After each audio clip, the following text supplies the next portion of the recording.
सोमवार व्रत की कथा। एक नगर में बहुत धनवान साहूकार रहता था। उसके घर में धन की कमी नहीं थी, परंतु वह बहुत दुखी था क्योंकि उसके कोई पुत्र नहीं था। वह इसी चिंता में दिन रात दुखी रहता था। पुत्र की कामना के लिए वह प्रत्येक सोमवार शिव जी का व्रत और पूजन किया करता था तथा सायंकाल मंदिर जाकर शिव जी के सामने दीपक जलाया करता था। उसके इस भक्ति भाव को देखकर एक समय माता पार्वती ने शिव जी महाराज से कहा, महाराज, यह साहूकार आपका अनन्य भक्त है। सदैव आपका व्रत और पूजन बड़ी श्रद्धा से करता है। आपको इसकी मनोकामना पूर्ण करनी चाहिए। शिव जी ने कहा, हे पार्वती, यह संसार कर्म क्षेत्र है। किसान खेत में जैसा बीज बोता है वैसी ही फसल काटता है। उसी तरह मनुष्य इस संसार में जैसा कर्म करते हैं वैसा ही फल भोगते हैं। माता पार्वती ने अत्यंत आग्रह से कहा, महाराज, जब यह आपका अनन्य भक्त है और अगर इसको किसी प्रकार का दुख है तो उसे आपको अवश्य दूर करना चाहिए।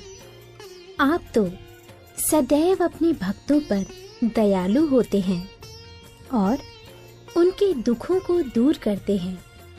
यदि आप ऐसा नहीं करेंगे तो मनुष्य आपका पूजन तथा व्रत क्यों करेंगे? माता पार्वती का ऐसा आग्रह देख शिव जी कहने लगे, हे पार्वती, इसके कोई पुत्र नहीं है। इसी चिंता में यह अति दुखी रहता है। इसके भाग्य में पुत्र ना होने पर भी मैं इसको पुत्र की प्राप्ति का वर देता हूँ, परंतु वह पुत्र केवल 12 वर्ष तक जीवित रहेगा। इसके पश्चात वह मृत्यु को प्राप्त हो जाएगा। इससे अधिक मैं इसके लिए नहीं कर सकता। माता पार्वती और भगवान शिव का ये वार्तालाप साहूकार सुन रहा था।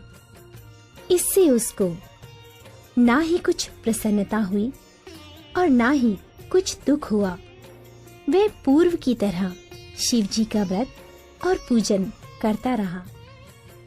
कुछ समय बाद साहूकार की स्त्री गर्भवती हुई और 10वें महीने उसके गर्भ से अति सुंदर पुत्र उत्पन्न हुआ। साहूकार के घर में बहुत खुशी मनाई गई, परंतु साहूकार तो यह जानता था कि उसकी केवल 12 वर्ष की आयु है, इसलिए उसने अधिक प्रसन्नता प्रकट नहीं की और ना ही किसी को ये भेद ही बताया। भक्तों, जब वह बालक 11 वर्ष का हो गया तो बालक की माता ने उसके पिता से उसका विवाह करने के लिए कहा। साहूकार ने कहा, अभी मैं इसका विवाह नहीं करूंगा। मैं अपने पुत्र को काशी पढ़ने के लिए भेजूंगा। साहूकार ने बालक के मामा को बुलाकर उसको बहुत सा धन देकर कहा, तुम इस बालक को काशी पढ़ने के लिए ले जाओ और रास्ते में जिस स्थान पर भी जाओ यज्ञ तथा ब्राह्मणों को भोजन कराते तथा दक्षिणा देते हुए जाना। दोनों मामा भांजे यज्ञ करते और ब्राह्मणों को भोजन कराते तथा दक्षिणा देते काशी की ओर चल पड़े। रास्ते में उनको एक शहर पड़ा। उस शहर के राजा की कन्या का विवाह था, परंतु जो राजकुमार विवाह कराने आया था वह एक आंख से काना था। उसके पिता राजा को इस बात की बड़ी चिंता थी कि कहीं राजकुमार को देख राजकुमारी तथा उसके माता पिता विवाह में किसी प्रकार की अड़चन पैदा न कर दें। जब उसने अति सुंदर सेठ के लड़के को देखा तो मन में विचार किया कि क्यों ना द्वाराचार के समय इस लड़के से वर का काम चलाया जाए। ऐसा मन में विचार कर राजकुमार के पिता ने उस लड़के और उसके मामा से बात की। वे राजी हो गए। फिर उस साहूकार के लड़के को वर के कपड़े पहनाकर तथा घोड़ी पर बैठाकर कन्या के द्वार पर ले गए। सभी कार्य प्रसन्नता से पूर्ण हो गया। भक्तों, राजकुमार के पिता ने सोचा कि यदि विवाह कार्य भी इसी लड़के से करा लिया जाए तो क्या बुराई है। ऐसा विचार कर लड़के और उसके मामा से कहा, यदि आप फेरों और कन्यादान के काम को भी करा दें तो आपकी बड़ी कृपा होगी। मैं इसके बदले आपको बहुत सारा धन दूंगा। दोनों ने इसे सहर्ष स्वीकार कर लिया और विवाह कार्य भी बहुत अच्छी तरह से संपन्न हो गया। सेठ का पुत्र जिस समय जाने लगा तो उसने राजकुमारी की चुनरी के पल्ले पर लिख दिया, तेरा विवाह मेरे साथ हुआ, परंतु जिस राजकुमार के साथ तुमको भेजेंगे वह एक आंख से काना है। मैं काशी जी पढ़ने जा रहा हूँ। सेठ के लड़के के जाने के पश्चात राजकुमारी ने जब अपनी चुनरी पर ऐसा लिखा हुआ पाया तो उसने काने राजकुमार के साथ जाने से मना कर दिया। उसने अपने माता पिता को सारी बात बता दी और कहा कि यह मेरा पति नहीं है, मेरा विवाह इसके साथ नहीं हुआ है। जिसके साथ मेरा विवाह हुआ है वह तो काशी जी पढ़ने गया है। राजकुमारी के माता पिता ने अपनी कन्या को विदा नहीं किया और बारात वापस चली गई। उधर सेठ का लड़का और उसका मामा काशी जी पहुंच गए। वहां जाकर उन्होंने यज्ञ करना और लड़के ने पढ़ना शुरू कर दिया।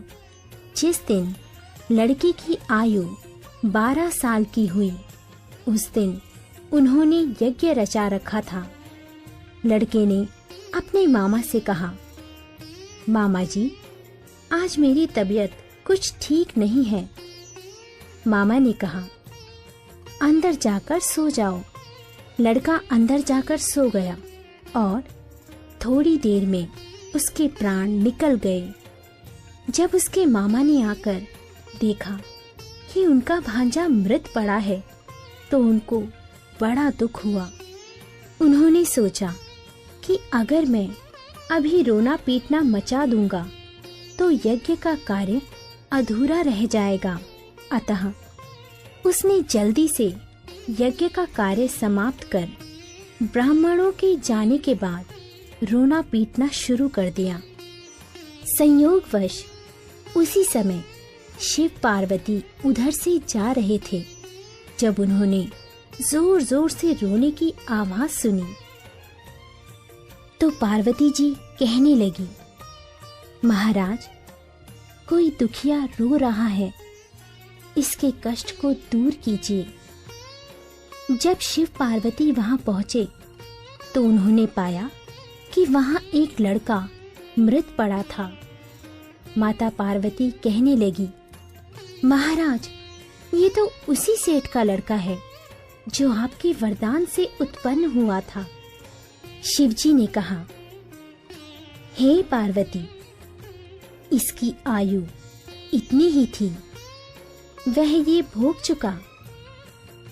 तब पार्वती जी ने कहा, हे महाराज, इस बालक को और आयु दो, नहीं तो इसके माता पिता तड़प तड़प कर मर जाएंगे। माता पार्वती के बार बार आग्रह करने पर शिवजी ने उसको जीवन का वरदान दिया। शिवजी की कृपा से वह लड़का जीवित हो गया। शिवजी और पार्वती कैलाश पर्वत को चले गए। भक्तों, शिक्षा पूर्ण होने पर वह लड़का और उसका मामा उसी प्रकार यज्ञ करते, ब्राह्मणों को भोजन कराते तथा दक्षिणा देते अपने घर की ओर चल पड़े। रास्ते में उसी शहर में आए जहाँ उस लड़के का वहाँ की राजकुमारी से विवाह हुआ था। वहाँ आकर उन्होंने यज्ञ आरंभ कर दिया। उस लड़के के ससुर वहाँ के राजा ने उसको पहचान लिया और महल में ले जाकर उसकी बहुत आव भगत की। बहुत से दास दासियों सहित आदर पूर्वक राजकुमारी और जमाई को विदा किया। जब वे अपने शहर के निकट आए तो मामा ने कहा कि मैं पहले तुम्हारे घर जाकर तुम्हारे माता पिता को खबर कराता हूँ। जब उस लड़के का मामा घर पहुँचा तो लड़के के माता पिता घर की छत पर बैठे थे। उन्होंने यह प्रण कर रखा था कि यदि हमारा पुत्र सकुशल लौट आया तो हम राजी खुशी नीचे आ जाएंगे, नहीं तो छत से गिरकर अपने प्राण दे देंगे। उस लड़के के मामा ने आकर जब यह समाचार दिया कि आपका पुत्र आ गया है, तब उनको विश्वास नहीं हुआ। तब उसके मामा ने शपथ पूर्वक कहा कि आपका पुत्र अपनी पत्नी तथा बहुत सारा धन साथ लेकर आया है। तो सेठ प्रसन्नता से भर उठा। सेठ सेठानी आनंद पूर्वक नीचे आए। बाहर आकर उन्होंने अपने पुत्र तथा उसकी पत्नी का भरपूर स्वागत किया। सभी बड़ी प्रसन्नता के साथ रहने लगे। भक्तों, जो कोई सोमवार के व्रत को धारण करता है अथवा इस कथा को पढ़ता या सुनता है, उसके सब दुख दूर होकर उसकी समस्त मनोकामनाएं पूर्ण होती हैं तथा इस लोक में नाना प्रकार के सुख भोग कर अंत में सदा शिव के लोक को प्राप्त होता है।